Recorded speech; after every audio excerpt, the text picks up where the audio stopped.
Kama ni mara yako ya kwanza unatembelea chaneli yetu ya Top 5 Media, tunakuomba ubonyeze neno subscribe, kisha kwa chini itatokea alama ya kengele. Tunakuomba ubonyeze kengele hiyo ili uwe wa kwanza kupokea taarifa katika chaneli yetu. Asante.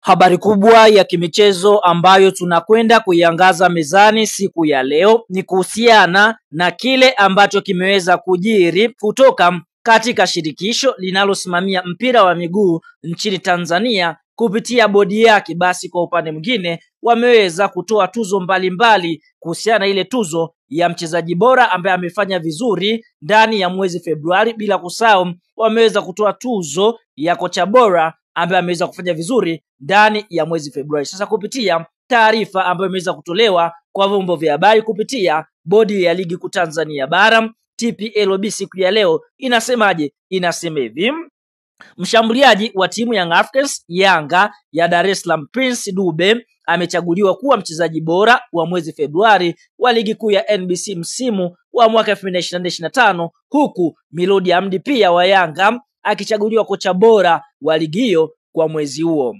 Dube alionyesha kiwango kizuri chenye mwendelezo akiwashinda Stefan Aziz Ki wa Yanga na Selemani Bwenzi wa Ken Gold aliyoingia nao fainali katika mchakato wa tuzo za mwezi uliofanywa na kamati ya tuzo shirikisho la mpira miguu nchini Tanzania TFF. Mchezaji huyo alitoa mchango mkubwa wa timu yake katika michezo 7 ambayo Yanga ilicheza mwezi huo na kufunga mabao 5 na kuhusika na mengine 5 kwa dakika 562 alizocheza. Yanga ilishinda michezo 6 na kutoa sare mchezo mmoja.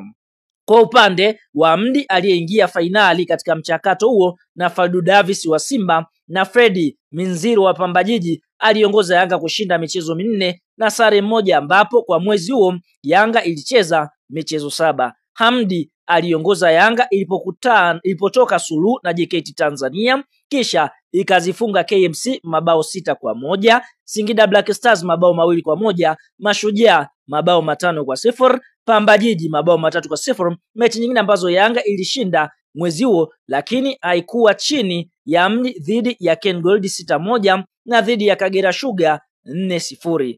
Pia kamati ya tuzo imemchagua meneja wa uwanja Meja Jenerali Samuyo uliopo Dar es Salaam Ashraf Omari kuwa meneja bora wa uwanja kwa mwezi Februari kutokana na kufanya vizuri katika management ya matukio ya michezo pamoja na masuala yanayohusu miundombinu ya uwanja. Wakati huo kamati ya tuzo TFF imemchagua beki Eric Kiaruzi wa Mtibwa Sugar kuwa mchezaji bora wa mwezi Januari ligi ya NBC Championship 2025, huku Awazi Juma pia wa Mtibwa Sugar akichaguliwa kocha bora wa mwezi huyo.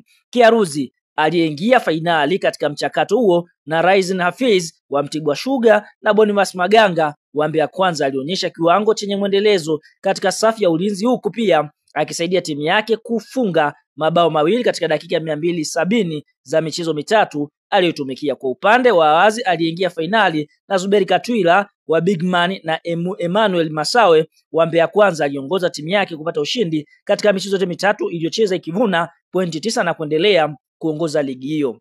Pia kamati imemchagua Andrew Nchimba wa Geita Gold kuwa mchezaji bora wa mwezi Februari wa ligi NBC Championship 2025, huku Mohamed Muya pia wa Geita Gold akiwa kocha bora wa mwezi huo. Sinchimba aliingia fainali katika mchakato huo na Oscar Tarimo wa Mbeya Kwanza, na mwisho Youngson wa Polisi Tanzania alionyesha kiwango chenye mwendelezo ikiwa ni pamoja na kufunga mabao 4 katika michezo 3 kwa dakika 253 alizocheza. Kwa upande wa Muya aliyeingia fainali na Zuberi Katwila Bigman na Juma Hussein wa Stand United aliongoza timu yake kushinda michezo 4 katika 5 iliyocheza mwezi huo, yani mwezi Februari. Kwa hiyo tunaona hiyo ndio taarifa ambayo imeweza kutolewa na bodi ya ligi kuu Tanzania bara. Mchezaji Prince Dube wa klabu ya soka ya Yanga ameweza kutoa tuzo ya mchezaji bora mwezi Februari, huku kocha Milodi Hamdi kwa mara ya kwanza anaongoza ligi kuu Tanzania bara na kuweza kutoa tuzo ya kocha bora kutokana na dozi nono ya magoli ambayo Yanga walikuwa wakitoa katika vile vilabu ambavyo walikuwa wakikutana navyo.